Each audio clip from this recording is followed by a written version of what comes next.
Side tonight with an update on the fight against HIV. Today is World AIDS Day, and there are signs of hope that we are closing in on the eventual end of this epidemic. People can now live with HIV their entire life with the correct treatment. Yeah, and HIV cases, they have been decreasing around the world, but there is still more work here to do locally. Let me show you what I'm talking about. First, let's talk about the Carolinas overall. Both North and South Carolina have higher rates of the disease compared to the rest of the country. Federal data shows South Carolina has a rate of 15.4 per 100,000 people. Move to North Carolina, the number a bit lower, 11.4 per 100,000. If we zoom into Mecklenburg County, the latest numbers show 7,700 people are living with the virus. We asked County Health Director Dr. Raynard Washington to put that number in perspective. And for the last 5 years, in fact, we have seen a slowing of growth in new cases, and we've actually seen a fairly stable rate of new cases. And we're on track this year actually to see a lower level than we have in prior years. That's certainly encouraging. What do you know as far as demographics? Well, HIV unfortunately still continues to disproportionately impact Black and brown communities here in Charlotte and really across the country. We also know that it disproportionately impacts our LGBTQ plus community, but also I don't want people to think that those are the only communities impacted. So we have cases that span both all sexual orientations, all racial groups, and so certainly anyone's at risk. And so we certainly encourage people to take measures to protect themselves. And of course, everyone should get tested. Is there still a stigma when it comes to testing? People say, oh, I don't want any part of that.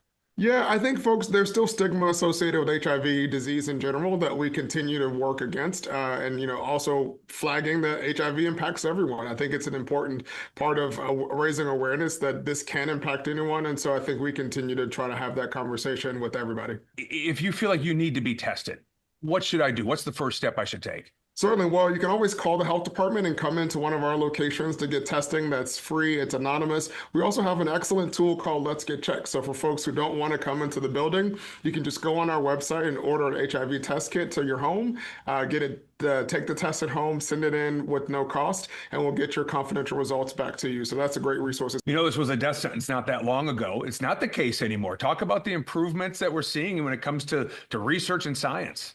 Yeah, so our partners in science have been great in terms of making advancements, not just to treat HIV, but to prevent it. And so today, folks are able to take medications to continue to be virally suppressed, which means they cannot transmit the virus to other people. And then folks who are not living without HIV are able to take medications for prevention, so that if they do become exposed to someone that is living with HIV that is infectious, that it prevents them. And so that has gone from multiple pills a day to one shot every other month or a shot every 6 months, depending, which really is, I think, huge advancements in science. No question. So still considered an epidemic, right? Could this be ending at some point? Well, we're on a pathway, hopefully, to get towards ending the HIV epidemic, but certainly we've got a ways to go. Still having more than 200 new cases diagnosed in our community every year. We've got progress to make, and so it's going to take all of us, though, knowing our status and taking measures to prevent transmission for us to get there. All right, the symptoms of HIV can differ depending on the stage of your infection. Early signs may include a flu-like illness with fever, fatigue, swollen lymph glands, rash, and sore throat. Many people have no symptoms for years, which is why testing is important, especially if you fall into the high-risk category. Many doctors' offices offer STD testing as part of routine physicals now, and you can order an HIV test kit right to your home. Now, you heard Dr. Washington talk about advancements in HIV treatment and prevention. Just this summer, the government said it will make an investment in a new antiretroviral medication. It's called lenacapavir, and it's a twice-yearly injection. 2 clinical trials show the injection is nearly 100% effective at stopping new HIV infections.